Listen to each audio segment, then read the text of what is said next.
how to add subtitles on TikTok. Hello everybody, this is Sabrina here to help you today. So without any further ado, let's get into the video. First head over to your TikTok and then hit on this plus icon. Then you can simply select the video you want to upload or just upload it directly from What the is camera. Ask Meta AI anything in what? And over here you will see this caption icon.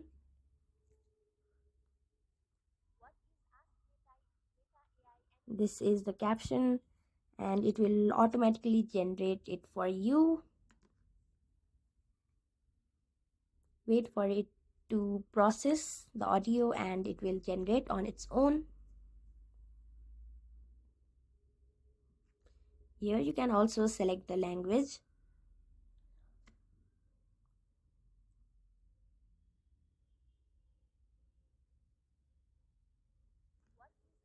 And then simply go through the text, and if you want to edit it,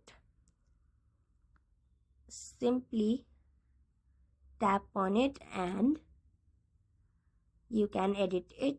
Simply tap on save. You can change the font from here, change the color, and simply upload it and you will be done. So yeah, that's it. Thank you for watching this video. Make sure to like, share and subscribe to our YouTube channel. If you got any question, comment them down and I'll catch you in the next one.